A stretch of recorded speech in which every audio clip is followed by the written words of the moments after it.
Bonsoir, bonsoir, je suis Cathy Fürst, bienvenue dans mon espace. Aujourd'hui j'ai envie de vous parler du confort dans l'inconfort. Est-ce que ça vous parle? Sentir le confort dans l'inconfort.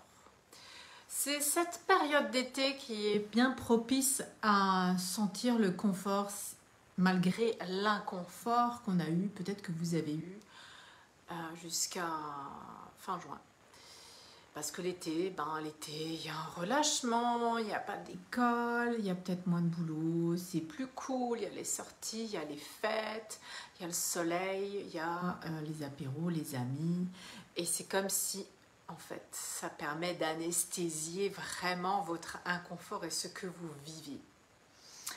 C'est comme si on a deux vies et celle où on était dans l'inconfort jusqu'à juin, elle est là, mais elle est en sourdine, en l'anesthésie, j'aime bien ce terme. Elle est anesthésiée.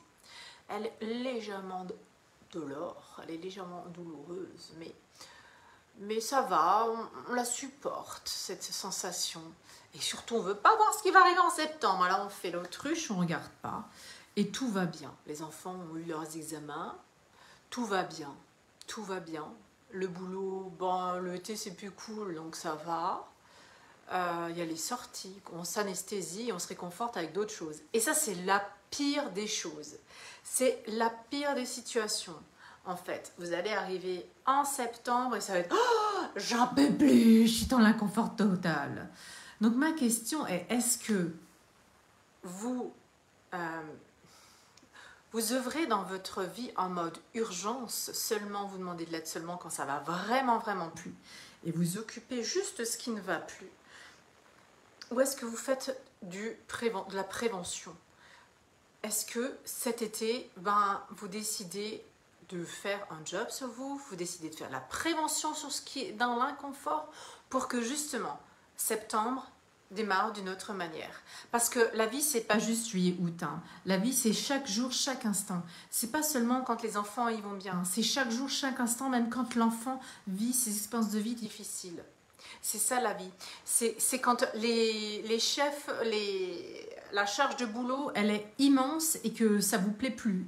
C'est quand même ça la vie. C'est pas de rester coincé entre un état, une chaise comme ça, oh, je vais supporter, ça va encore aller. Non, c'est pas ça la vie, ça c'est de l'inconfort total. Ça c'est pas bon pour nous. C'est pas bon pour nous. C'est pas fait pour nous, c'est pas bon pour l'être humain.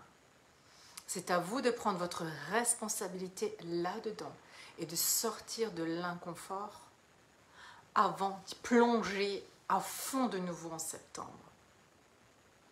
C'est évidemment que c'est à vous. C'est comme si, en maintenance, tu le fais bien. C'est marrant, pour la voiture, on le fait. La voiture, on va faire la révision tous les 6 mois chez le garagiste. Elle n'est pas en mode alerte, panique à bord. On ne la met pas en mode pompier, urgence, garagiste, aidez-moi. On s'en occupe. La voiture, on s'en occupe. La vidange, on l'a fait. C'est de la prévention, tout ça. On entretient sa voiture et on entretient aussi qui l'on est, nos émotions et ce que l'on vit. C'est essentiel, c'est la base de la vie. C'est la base de la vie de tout. Alors, êtes-vous dans le confort, inconfort, et est-ce que vous vous satisfaisez de la vie que vous avez maintenant et que vous allez retrouver en septembre? Et ouais, je sais, ça demande beaucoup de courage de faire ça. Mais c'est plus facile quand on n'est pas dans l'urgence et dans l'inconfort douloureux, dans une souffrance intense, et de faire ça tout le temps en fait. Et pas seulement quand c'est mode pompier, help me quoi. Voilà, c'était le message de ce vendredi. Je vous souhaite une belle soirée et à demain. Je vous embrasse.